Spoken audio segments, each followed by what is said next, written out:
All right. Hello, everybody, and welcome to the Midlife Pleasure and Power Zoom room. And welcome Gayle Kennedy and Miriam Taylor.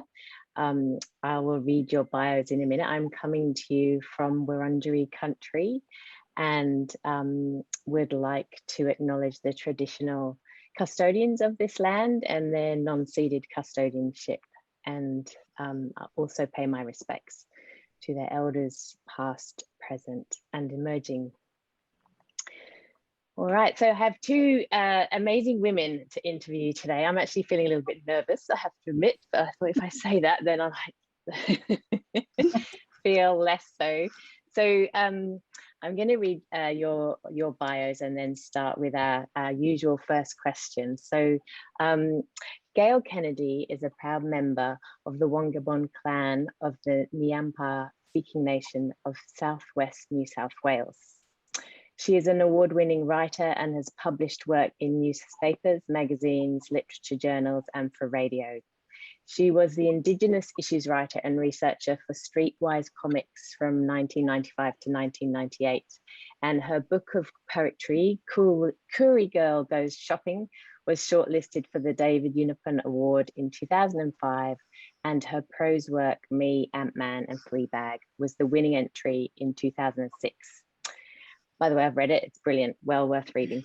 She wrote 11 books for the Yarning Strong series, and the series won the 2011 Australian Publishers Association Award for Excellence in Educational Publishing. Gayle is a disability advocate and has spoken widely in Australia and overseas on disability and the arts. So welcome, Gayle. Thank you for joining us from Balmain, currently on lockdown, but probably less said about lockdown, the better. So before I go across to Miriam, our first question that we always like to ask our guests is, what comes to mind, or to what do you feel when you hear the phrase midlife pleasure and power?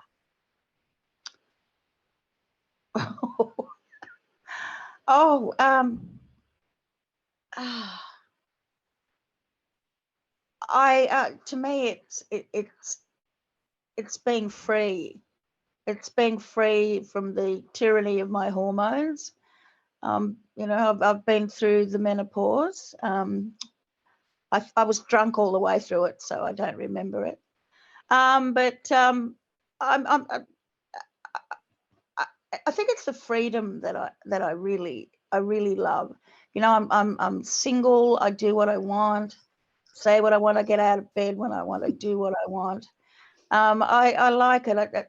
It's being free of not only the tyranny of my hormones, but the tyranny of society, really.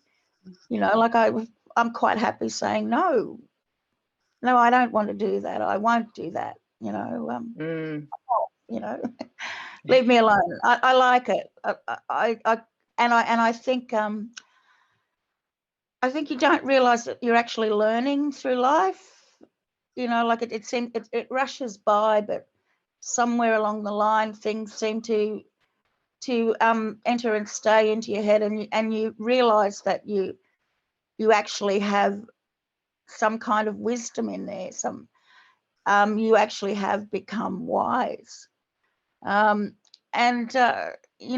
find that quite interesting and interesting. When I think about it, I never ever thought of myself as being particularly wise. I was always a flibbity-gibbet,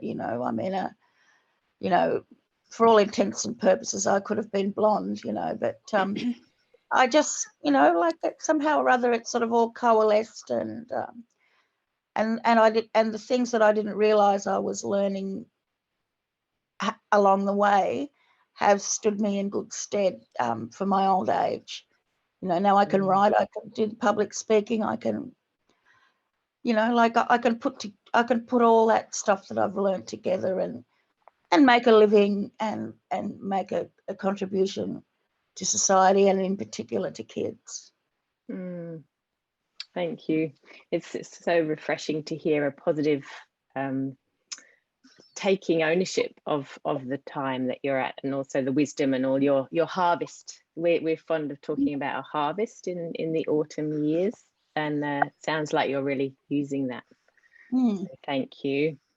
All right, Miriam, I'm going to come across to you. I'm going to read your bio first so people know. So you're in Brisbane, and you're so Miriam Taylor is in her mid-60s, a happy hag, restaurateur and trucker.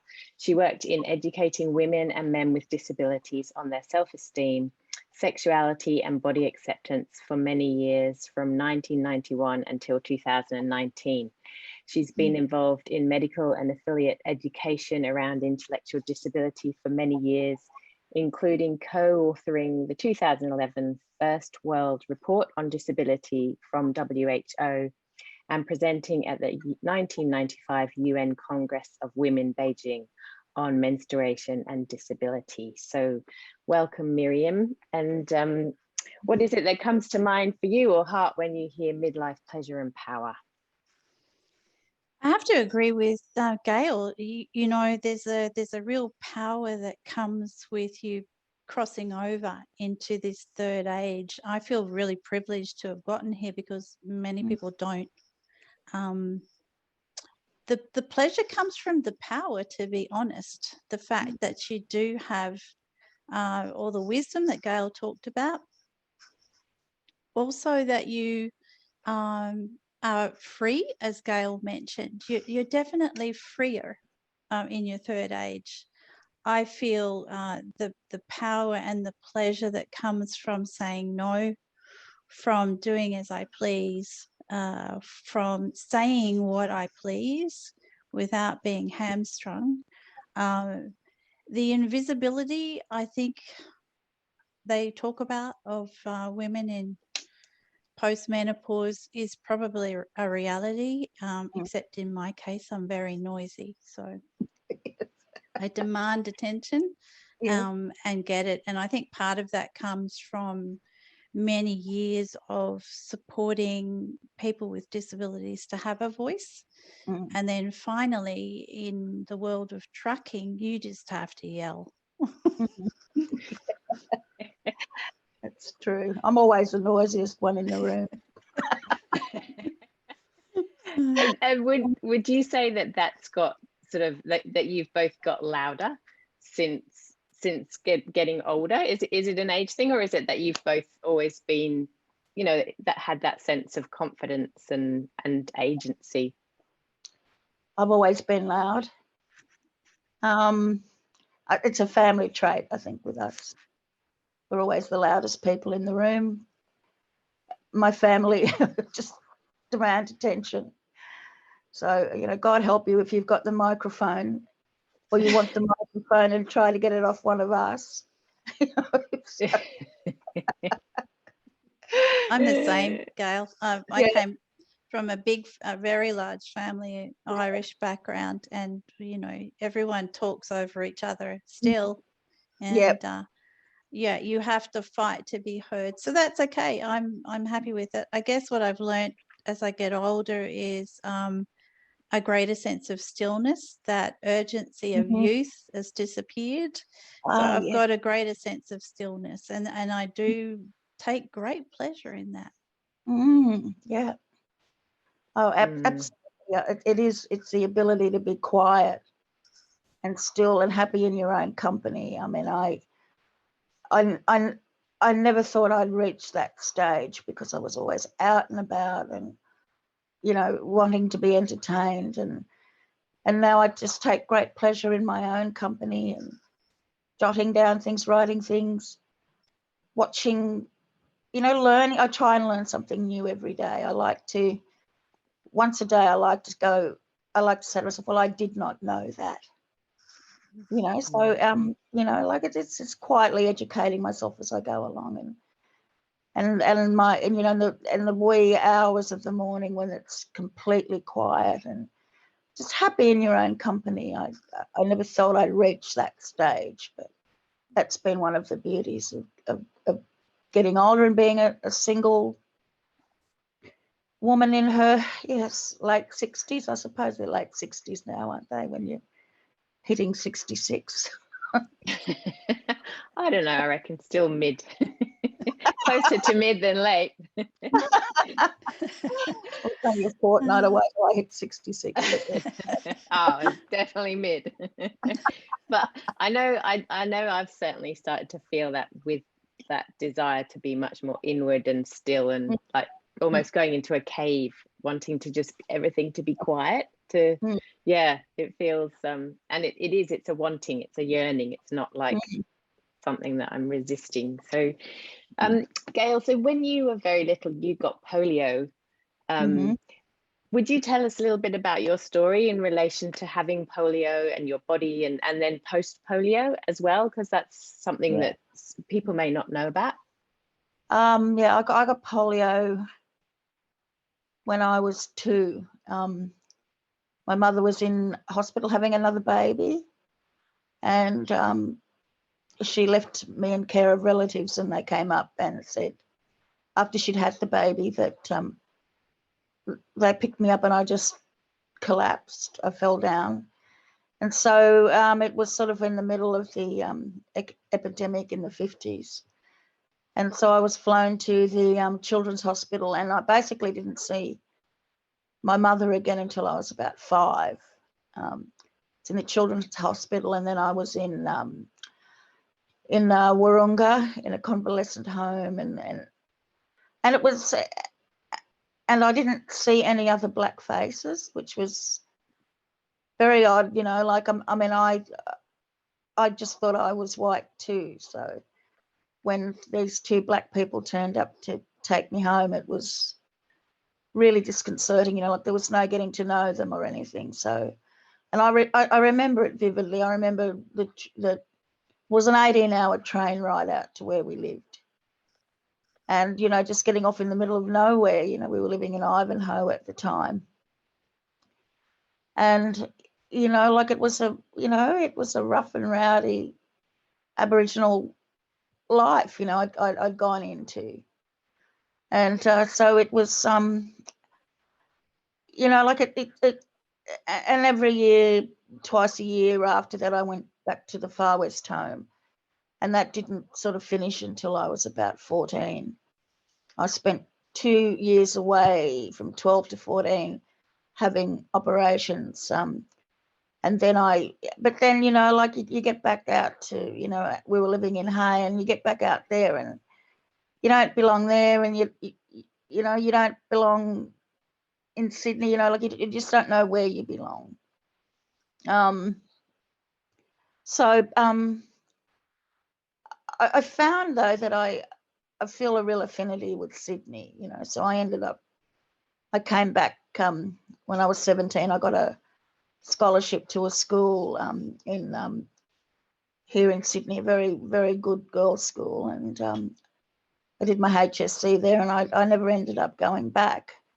I went back to Ivanhoe for about 4 years, got married, and that was an absolute disaster.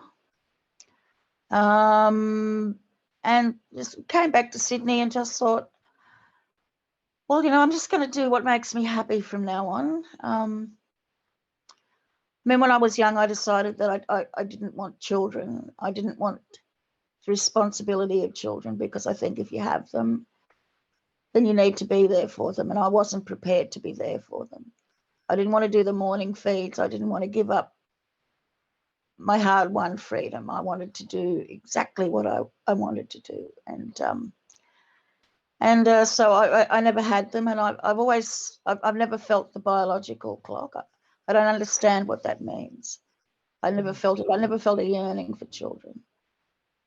So, you know, like my life is, I mean, when people talk about a comfort zone is something I don't understand, because I've never had one. You know, I haven't had the luxury of a comfort zone. But, you know, but in a way I'm grateful, because I think that comfort zones can imprison people.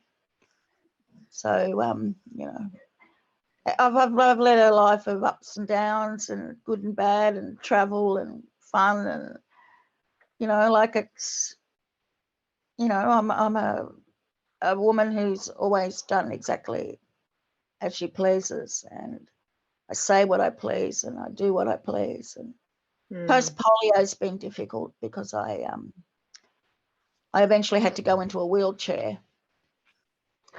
And, you know, like you get progressively weaker and you have to learn to rely on other people in order to live, you know, a comfortable life. But, you know, like you do what you do in order to survive. And I actually have a very good person who comes and for an hour or so a day and makes me a cup of tea and helps me get sorted for things like this because I'm incredibly disorganized. And, you know, I'm surrounded by chaos at the moment. But, you know, like, you know, I mean, people say, well, you know, what would your life have been like if you hadn't had polio? And I just think that's a really useless and very helpful attitude, you know, like, why I don't think about it. I've never thought about it. You know, this is the skin I get around in, you know. Yeah. And in relationship to your body, do you feel, would you say more like on the compassionate end or the sort of, in terms of like I suppose it's the pain, because I imagine that at times you're in pain, of how you manage that in terms of being in relationship with your own body? I went well for a long time until I hit my 50s. There is pain, but it's manageable. You know, like it's managed with Panadol basically. Because I just think, well, later on, if it gets bad, then, you know, I'm not going to be one of those people that have you know, like a tolerance for heavy painkillers. And you know, like I like to have a clear head, so I tend to just stick with Panadol unless I really need it. Yeah. Or margarita. Well, you know, I'm a fan of a margarita. Oh dear. Yeah. How about you, Miriam? Because I know you've had rheumatoid arthritis for 30 years, so you'd be familiar with pain, the levels of pain. And just curious for the listeners to know how it is, you know, because it's sort of like extra level, isn't it? Like as our bodies change, especially those for, you know, at the beginning of perimenopause, and there's a lot of symptoms, and and then if you've got the extra layer of like rheumatoid arthritis on top of that, like how was that all for you? I remember getting the diagnosis of rheumatoid arthritis. You know, again, you know, women seeking help from the medical profession can be a trial in itself. And I was for about 3 to 4 years disbelieved. So finally, when I got that diagnosis, it was both a terrible shock. I felt tragic and but also liberated in a way. I had a name for what I had. And then again, interactions with the medical profession in various countries, because I've lived a few places, have really been, I reckon, how do I say this? Because I'm female and that louder type of woman, have really been an experience and a half trying to get decent medications. And it's only been in the last 5 to 7 years that I've had a drug that's kept me mobile. So 30 plus years, and, you know, a portion of that has been where I've actually been mobile. I think part of it too, coming through perimenopause and menopause, I menstruated early. I went into menopause early at 49. And I think body image is really, really interesting. So for the entire time I had rheumatoid arthritis, I couldn't put on weight because the metabolism's working so hard to fight the disease. I literally couldn't put on weight. I go on this new drug, hit menopause, and bam, I've put on a huge amount of weight, which I can't shake whatever I do. So there's these whole twists and turns right at menopause that I had to face quite happily in a way, because, you know, having a bit of fat on me was quite novel. It's novel. It's like a novelty, and I celebrate it almost every morning. I look in the mirror and think, I love the way that moves differently from the rest of me.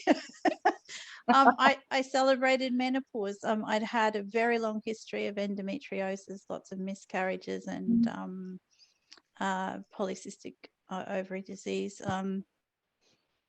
And you know, I loved menstruating when I did menstruate after all through that disease. So I really loved menstruation.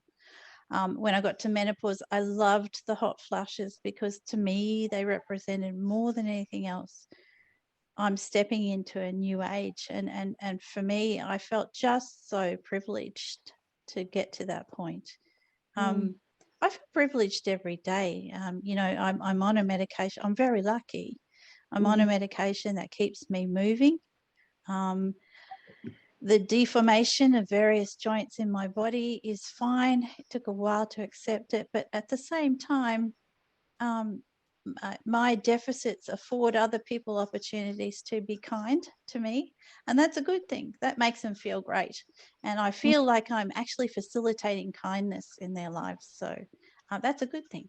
You know, they have to help me with a bottle, or help me pick up something, or help me strap something down. They feel better at the end of the day, so I feel like I'm giving. Yeah, that's me. I love the way that framing is so positive, and so it's true. It's true, isn't it? Yeah, I am privileged. I'm privileged, full stop. Yeah. I only ever had one hot flush. Oh yeah. Yeah, just only one. Where were you? Can you remember? I was in the office, and I just felt this rush of heat, and it actually really scared me. And I went, oh gosh, is that what they mean about them? You know, and I didn't like it, and I thought, I'm not going to have any more of those. Well, and I didn't. I think my biggest thing through menopause was hot feet. Yeah. But, I mean, considering that everything else I've been through, I think I was owed a good menopause.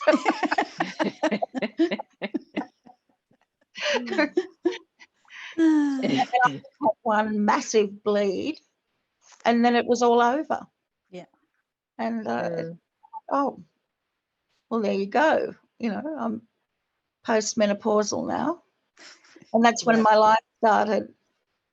You know, when I settled down and started to do all the things that I wanted to do. You know, like write a book. You know, be a published author. Yeah, because you described, or I can't remember whether it was your words or in an interviewer described you as a late bloomer. You know, that you started, you got published at 50, and that's when your writing career really took off. Yeah, 52 was when my book came out. Yeah. Yeah. So yeah, I was just too busy having fun, you know. I think and I was free. I felt free to write whatever I wanted. I wrote a very different kind of book that and I never thought it'd see the light of day. But my writing career has actually been very easy. You know, my very first book won the David Uniapan Award, and I got published, and I got $15,000, and then I've just gone on from there. You know, like I tend to get commissioned to write things, so it's not been a painful struggling writer's life, and I get invited to do a lot of things, which I found the opportunities coming more when I hit my 60s. And I get asked a lot to talk at for kids, you know, like yesterday I did the UN Youth Justice Disability Forum, and I was talking to lots of young kids with varying disabilities. And I actually, you know, they were great, you know, they were really engaged, and they asked me lots of questions, and I answered them very honestly. But I said to them, you know, like you really should engage with the elders of your community. you know, because I think of my disabled tribe as a tribe, as my tribe, and I am an elder of that tribe. And I've said, you know, like when you have these things, you should have more. You should invite more of your elders. I don't know how come they invited me, but anyway, there I was, and they, you know, because I was there to be able to say things to them, you know, like basically, you know, if you're going to be a person, you know, a disabled person in this world, you're going to have to grow a backbone. You can't fall apart every time somebody makes fun of you or teases you. It's awful and it's hurtful when you're young and you're going through it. But believe me, you know, here I am, and I'm 65, and I don't get upset at individual bigotry. So you've got to look at the bigger picture. You know, you've got to look at institutional bigotry, institutional. You know, when bigotry and inequities are enshrined in institutions, that's what you have to fight. And you know, you look to your elders and find out from us what we had to do to get to the stage we're at now, where young people would have just been put in institutions. They weren't thought of as having a brain. And now you've got all kinds of technology that allows people who couldn't speak to actually speak, you know, and it's becoming amazing. You know, people can now move things with the power of their mind. And so just, you know, like it's a hard one philosophy, and I know when you're young that you don't feel that way, but it's good to be able to tell them that it does get better. Yeah. Can you remember the turning point when you decided to step fully into your advocacy role? Or was it a gradual, did it sort of happen over time, organically? Well, it was actually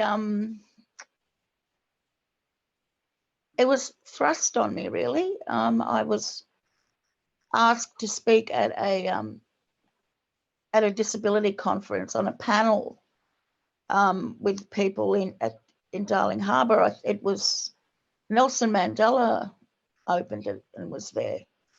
And I didn't want to do it, but it was a trip to Sydney because I was living out in Ivanhoe. And I came down to Sydney for it, and I got up on stage and I told my story, and it felt great. You know, I just really loved it. It was, and people were responsive and asking me questions, and then it's just gone from there. You know, like I've travelled. Then I got invited to New Zealand to speak at a conference there on the big Rehabilitation International. Someone had left me a message asking me if I wanted to speak in Wellington about disability, and I thought they meant Wellington, New South Wales, and I was thinking, why the bloody hell would I want to go to Wellington? But anyway, I've spoken in Dublin and Norway, and you know, all over the place. Yeah. State, and I love it. I enjoy it. Yeah. Miriam, you've given voice, or because you've worked with people with intellectual disabilities who don't have a strong voice especially around their bodies, like you found yourself in that role from how long ago? How many years did you start kind of working? Well, I started really at age 18 working with kids with autism, and then I've sort of drifted in and out of the area for a while. And but it was really the 1991 decision from the High Court about Marion, re-Marion it was called, that really said that gave voice or gave protection to women and men with intellectual disabilities around enforced sterilisation, which of course arises from this eugenics idea, which you know, the Nazis took up and ran with, and eugenics, of course, through lots and lots of Indigenous populations globally, for people with intellectual and physical disabilities globally in lots of countries, you know, countries we think of as advanced during the 19th and 20th century were sterilising people with disabilities, you know, people, countries like Sweden, USA, and we were doing it full bore, and we still do, but in order to get permission to do something so incredibly invasive, you have to go through the family court. So we're not talking as regards to this High Court case or decision, not talking about people who can, you know, make a decision and voice that opinion and they're adult. We're talking about children. So I've been involved in a couple of cases now, and the kids have been as young as 9 years of age. So this notion of eugenics arises from this, you know, societal fear that people with intellectual disability are going to reproduce. And, you know, we're going to have some kind of, this is the notion of eugenics, we're going to have some kind of defective population. So we have to prevent them reproducing at all costs. And we have to diminish them in terms of their life and just make them objects of care. So that decision really threw me in the deep end. I was so shocked by the fact that there are and continue to be decisions made around women and men's bodies about sterilising them, either chemically or surgically. That it's something that I just didn't understand. A young woman's integral right enshrined by the UN Convention on rights, as, you know, maintaining bodily integrity was somehow thrown to the side if you had a disability. So, yeah, that's how I ended up there and got involved in some projects, which then led into an entire career of supporting women around menstrual management education, really, and then into the medical profession to educate them, because at the end of the day, they're the ones who needed the educating. The lawyers, the psychiatrists, the GPs, the surgeons. Yeah, that's how it started.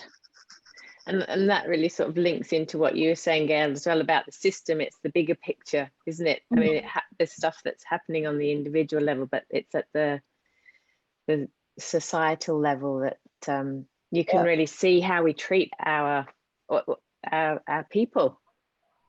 And yes, yeah. I mean, I once I did get pregnant, and I remember, like, I had no intention of having a child, but people's attitudes around me being pregnant was quite shocking. You know, like there was, you know, are you going to be able to look after this child? You know, I was a capable woman with a job, you know, why wouldn't I be able to look after a child?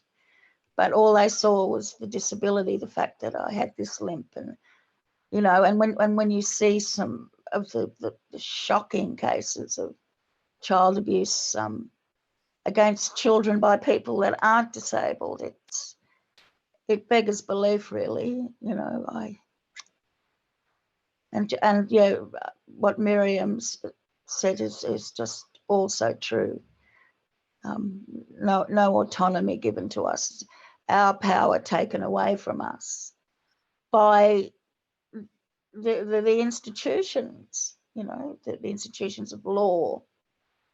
And the eugenics it's frightening that people still feel that way about it. It's like they think that disability is catching, you know, like it's something that, you know, they'll catch.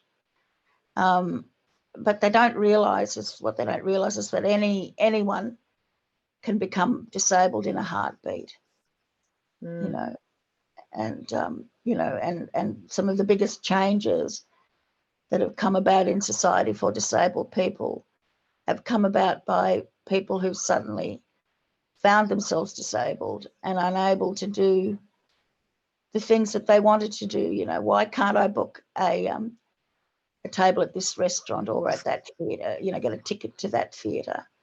You know, why isn't it accessible? And they said about, you know, why can't I catch a bus or a train? You know, so that's where some of the biggest changes have occurred from people who have found themselves disabled. Mm. Yeah, that the accessibility issue is such a big one, and one that I think I know I certainly take for granted.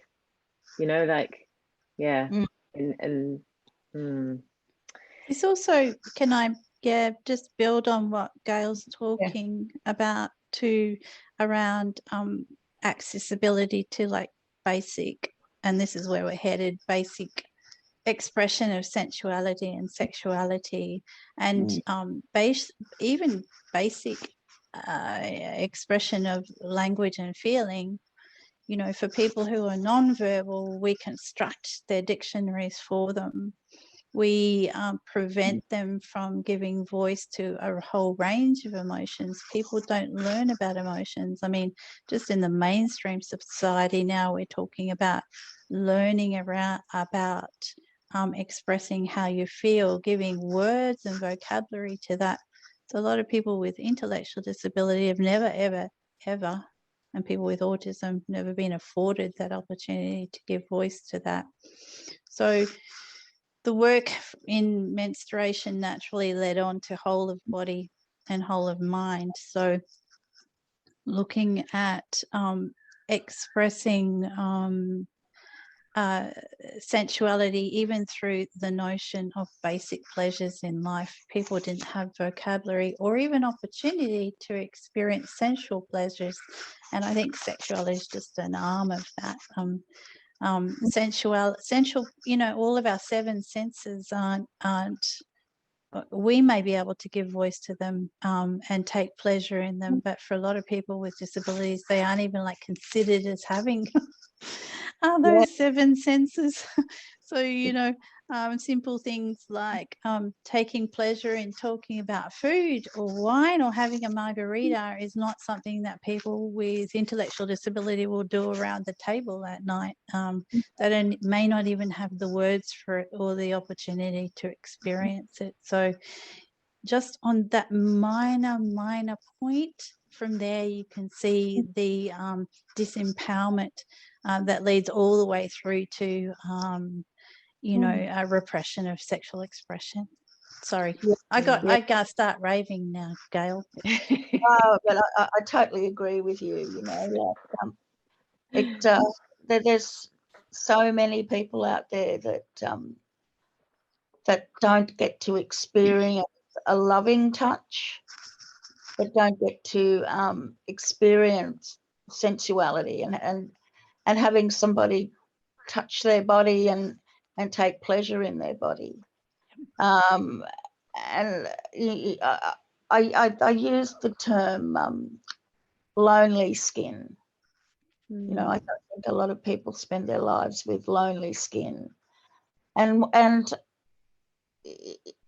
there's all kinds of things around it. You know, like men or women who may be with disabled people are looked on as somehow, noble and kind and wonderful, and it doesn't seem to occur to them that they actually find that person attractive, that they take pleasure in that person.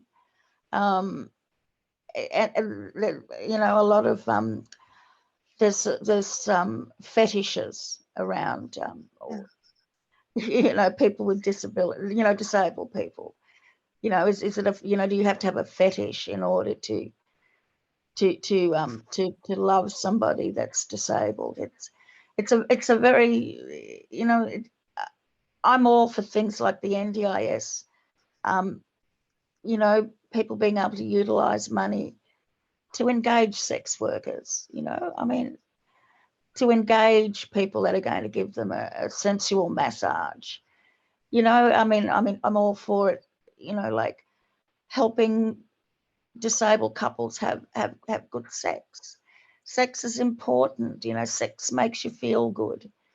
And it's denied to many. I mean, I was a very sexual woman, and you know, was, you know, had, you know, I've probably had you know, more sex than most, but you know, I loved it. I loved it. I loved the feelings and the pleasure and the sensuality of it all. And you know, I don't crave it like I used to. But you know, it's still nice to lie down occasionally with a friend and just hold them, you know. So just yeah, it's a sad situation. Yeah, that's such a beautiful and sad term, like lonely skin. Really poetic, and it's so true, isn't it? Like years ago, I got a job as a movement facilitator to go in and do movement with a group. It was like a respite care center with people with intellectual disabilities and physical disabilities, and it didn't take me long to work out, actually all I need to do is just give them a massage. That's all they want. You know, it wasn't like pulling, otherwise it was like I was having to pull their bodies about for movement, and I wasn't like in a rehab or physio. It was literally sort of a yoga kind of move, and it was like, it was such a two-way. My heart was so big every time I left that job, because it was about, I suppose that links into the giving, Miriam, as well, but it was just the touch. It was like they were yearning for it, and actually so was I, you know, on that giving level. Yeah, I think it's interesting. I'm thinking back to over about 2 years doing workshops with young women with intellectual disabilities around touch, you know, good touch, bad touch. And again, this is the lexicon that people need. They need to be able to say, or let people know, I'm being sexually assaulted. You know, they need to have the language. So they need to understand the full gambit of what's happening to their bodies, you know. So we used to do circular massages, so that it was about accepting and giving at the same time. So young women would sit in a circle and massage the other person's shoulder, and then that person would have to say what was good or bad about that and what they didn't want. So giving voice to desires, but also displeasure or fear was really important. And I think I don't know, it's about affording the words to people, finding a way for them to find them and then speak out.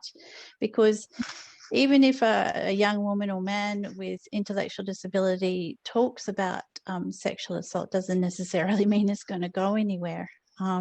Or talks about their desires for sexual pleasure, again, doesn't mean it's going to go anywhere, because we still have this caretaker mentality that you know, they're just talking off the tops of their heads, and you know, they shouldn't really be encouraged to do so, and they should behave appropriately in public. And it's again this social normalization, which is really counterproductive to individual needs. Yeah, exactly. And do you think it's getting worse, or is it getting better, like generally? Like in terms of that need for normalization and control, and, you know, sort of squishing difference? I think you know, the NDIS is fabulous, but it's also a means for, you know, I don't know, I'm anti-standardization. You know, it really depends on the local area coordinator that you get as to whether your needs are met. So whether they're uptight about having a sex worker in someone's home could be the final nail in the coffin for that person getting the services that they desire. So again, it's about the social construct. The language of NDIS is great, and I think eventually we'll get there. But the only way we're going to get there is the voices of people with disabilities speaking up and just saying, no more. this is the way I want it. And I think that's what the NDIS reactions to the NDIS have happened. And I take great pleasure in watching the debates around the paucity or the absolute disgusting services that are being provided through the NDIS debates in public. I love seeing it, because these are people speaking up. Yeah, you're right about getting the right coordinator. I mean, I was really, really lucky. I got a fantastic local area coordinator, and she's just been brilliant, and we work around my, like what I want, what I need, things like, like my need to go to conferences, to get around my need, like my cultural obligations, going out to visit family, being on country.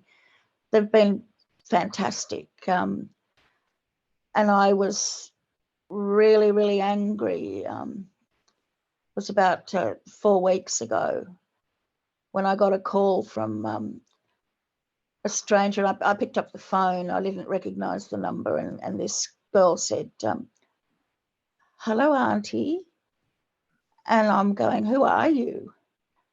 And she said, "Oh, I'm your new your new area coordinator."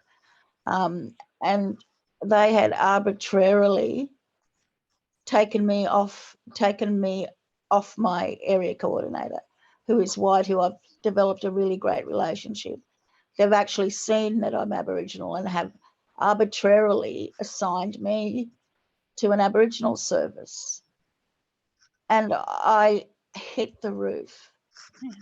They had no right to do that to me.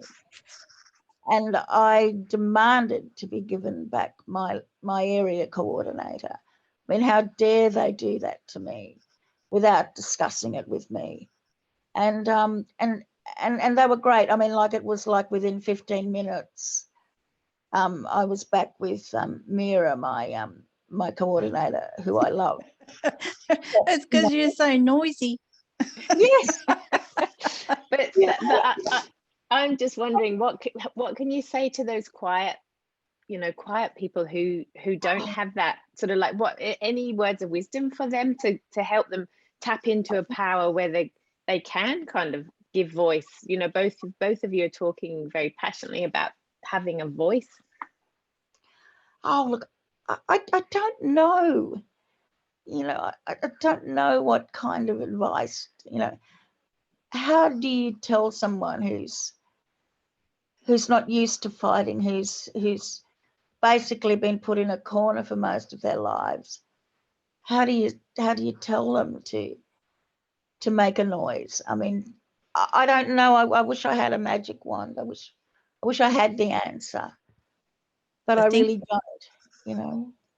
Yeah, sorry, Gail. I think it starts early. I think, again, poor old teachers bear the brunt of curriculum changes, but I think we need to start right there. And that is, for everybody to facilitate the voicing of the voiceless, supporting people to develop vocabulary, experience, to be out there in the world. It's happening more and more, but I think also there's a lot we're not seeing, because we tend to think, oh, NDIS, that box is ticked now, everybody's looked after.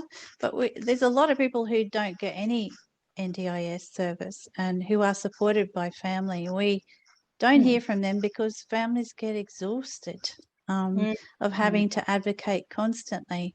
So there's a lot of forgotten people out there who are just, surviving off charity in a way.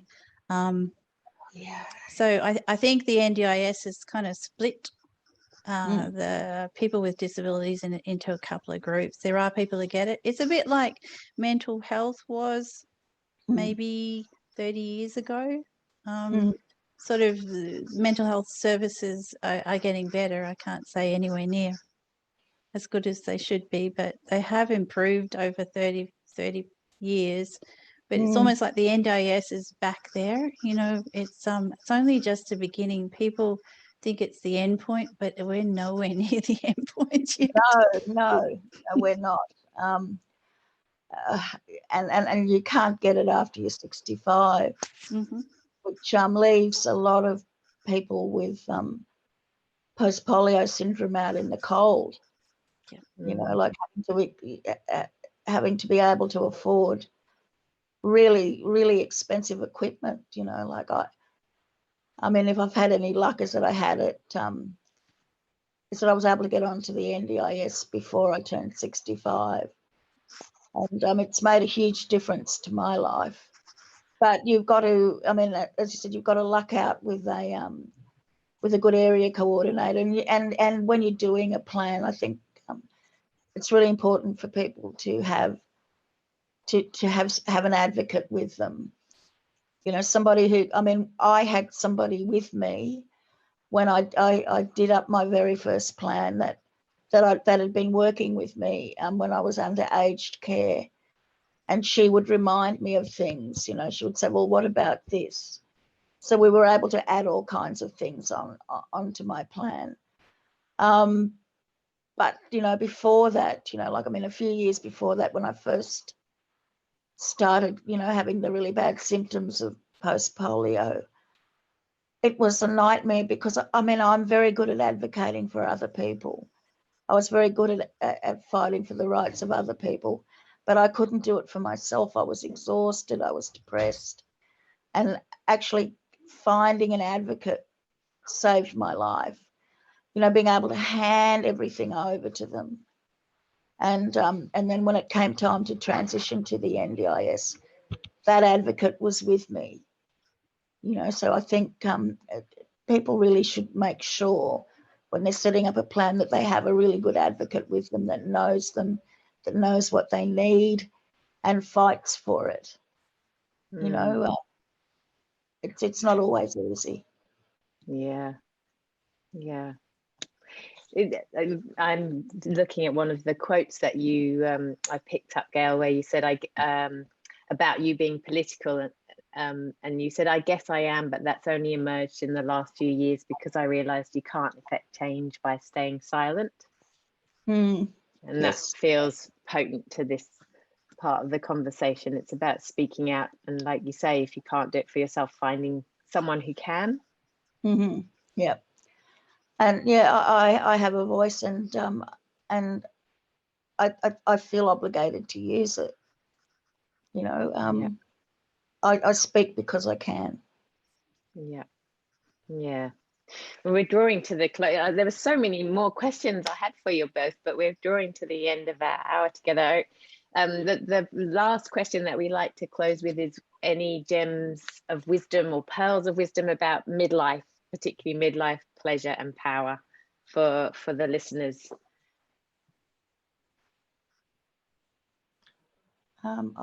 Miriam, have you got it? You go first, Gayle. I mean, you've said so much already. You have said so much already about not caring as much. And I mean, I think, you know, like we've actually reached an age where that, you know, we've lived most of the life we're going to live. So, you know, spend your money on the eye-wateringly expensive chocolate and drink the finest champagne. And make your margaritas with the very best tequila that you can. I mean, enjoy yourself, you know, like even if you're not going to if you're not getting any male attention, I mean, any sexual male attention, get a good vibrator, you know. But,